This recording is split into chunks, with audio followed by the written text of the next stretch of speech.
Good morning, madam people! Ayan, naalala ko nga pala, gagawa nga pala ako ng puting panset worth 100 pesos for today's video. Ayan! So, tumakbo na ako sa tindahan ni Madam Yangslub at namili ng Ricardo. Salamat, Madam Yangslub. Shout out sa'yo! At ayan, natatakbo na tayo, guys. Kahit walang mahabol. Charot. Kasi gagawa tayo ng pansit puti. So, ayun na guys, ang aking mga Ricardo, pansit bihon, repolyo, carrot, sibuyas, at ayun na guys, hinugasan ko na sila at hiniwa. So, nandyan pa rin si bihon. Stay put ka lang dyan, hon.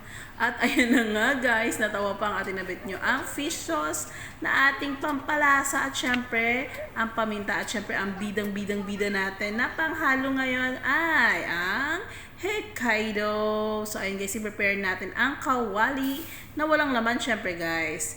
Ayan, walang gisa po ito ha. No gisa challenge. So, ayan, pinakuluan ko lang ang sabaw ng Hokkaido habang dinudurog ko siya. Charot, dinudurog ko ang isda ng Hokkaido. So, ayan guys, dinagdagan ko lang ng tubig para naman magkaroon siya ng tubig. Charot.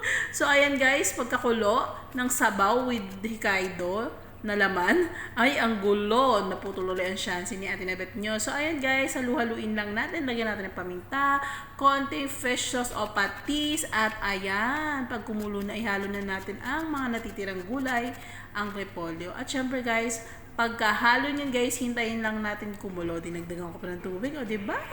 So, ayan, today guys, hinalo-halo ko lang siya. Haluin mo. So, pagkatapos niyang kumulo ng isang beses, guys, hinango ko na siya, guys, para hindi siya malata.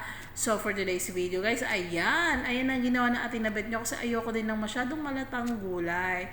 Ewan ko ba trip ko ngayon yun? So, ayan, guys, hahanguin ko siya, guys, at dyan sa kumukulong yan, dyan kita pakukulan, charot. Pakukuluan ko na ang bihon. Diyan natin siya lulutuin. So, halu-haluin lang natin hanggang ayan. Lumambot na siya, guys. At lagyan natin ulit ng konting fish sauce, pampalasa. So, ayan, guys. Kinakapa ko siya kung malambot pero napakainit pala niya. Aray kagaga.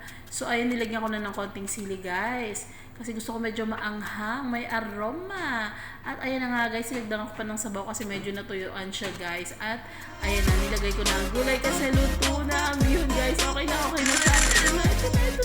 Ito na ang ating pansit bihon na puti.